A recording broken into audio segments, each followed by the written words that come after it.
when the enemy knows you're chosen before you do. Have you ever wondered why the warfare started so early in your life?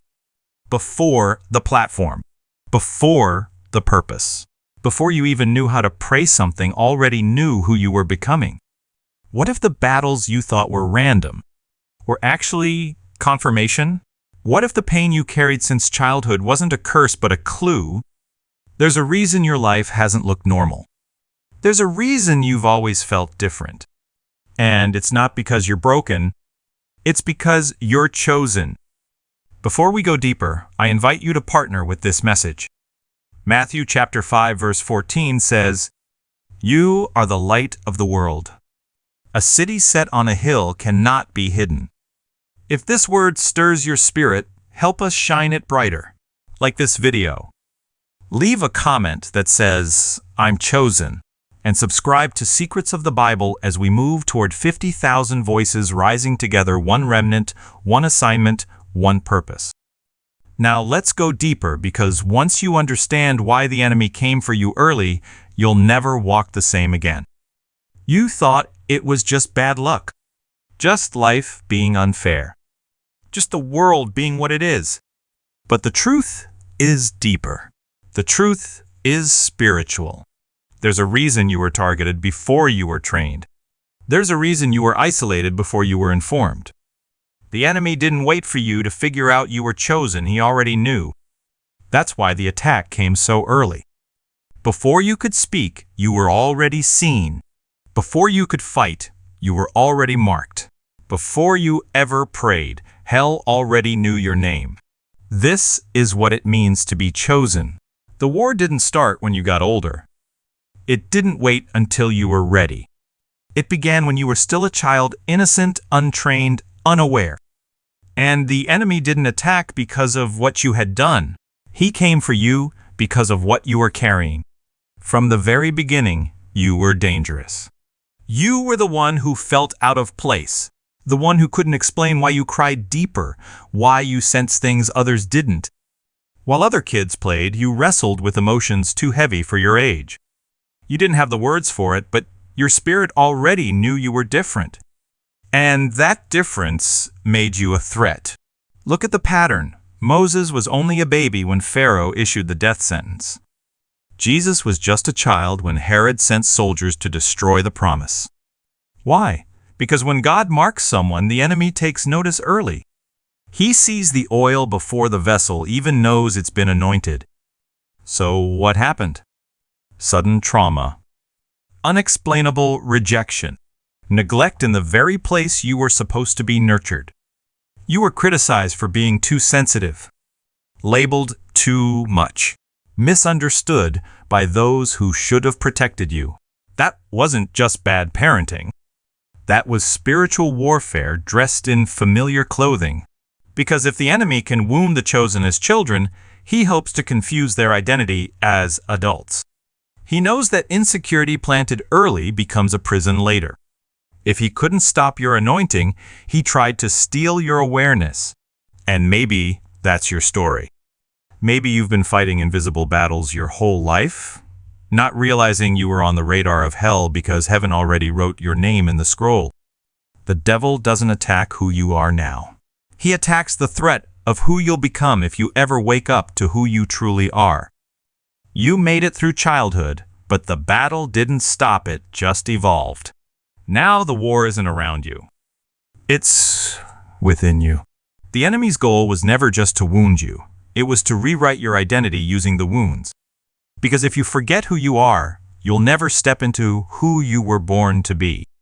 And that's exactly where many chosen ones find themselves, confused, drifting, wrestling with questions that no one else seems to carry this deeply.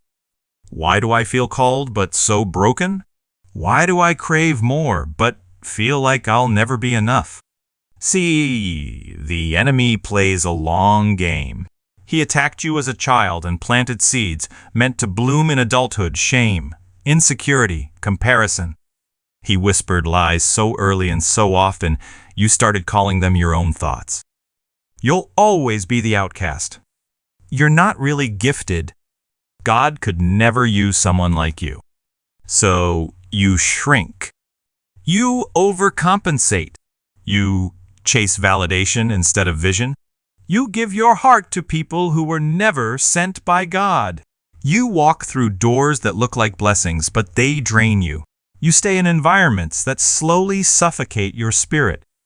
Sometimes it looks like success, but it still leaves you empty. Other times, it's constant failure. And you start to question if you were ever called at all. Your spirit keeps crying for more, but your life looks like less. Your dreams feel alive, but your reality feels stuck. And in that tension, the enemy keeps whispering, "See, you're not chosen. You're cursed." But here's the truth, you're not cursed. You're covered. You're not rejected. You're hidden. You're not forgotten. You're being forged in fire for something bigger than anything you've seen. There comes a moment when the lie loses its grip, when the pain no longer defines you, when you stop asking, "What's wrong with me?" and start declaring, "I was chosen for this." This is the moment the enemy fears.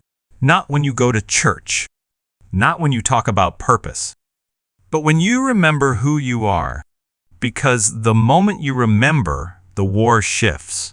You stop fighting from survival and you start fighting from authority. And it doesn't happen all at once. Sometimes it's a whisper in your spirit. Sometimes it's a confrontation that breaks the illusion. Sometimes it's a season of stillness where God begins to pull back the curtain. But then the clarity comes. And suddenly you see it. The childhood rejection was protection. The silence was training. The isolation was God's way of pulling you away from people who couldn't go where you're headed. You look back and realize it all makes sense now. The attacks, the setbacks, the wilderness, none of it was random. It was all preparation. Because before God promotes the chosen, He purifies the chosen. Now you walk differently. You no longer give access to what drains you. You no longer tolerate what used to break you. You no longer need to be validated by people who never saw you. Because when God confirms you, man can no longer control you. This is what it means to rise, to reclaim your name, to remember your identity, to stand in authority and say, "This ends with me." Like David picking up his sling, like Esther stepping into the palace, like Joseph interpreting Pharaoh's dream. This is when the years of pain collide with purpose, when the chosen one becomes the weapon, not because of perfection, but because of obedience. And the enemy? He's nervous now, because what he once manipulated, he can no longer touch. What he once delayed, he can no longer deny. You were chosen before you knew it. And now that you do, it's too late for him, but right on time for you. If this message speaks to you, let us know in the comments and like this video to help spread the word. Your participation not only supports the message, but strengthens this community of chosen souls, united in purpose and light. Thank you for watching until the end. Your journey is meaningful and your light is needed in this world. If you have not yet subscribed to Secrets of the Bible, join us for more content on spirituality and personal evolution. Until next time, remember, you are a masterpiece in progress. Whole, yet always growing. Complete, yet still evolving.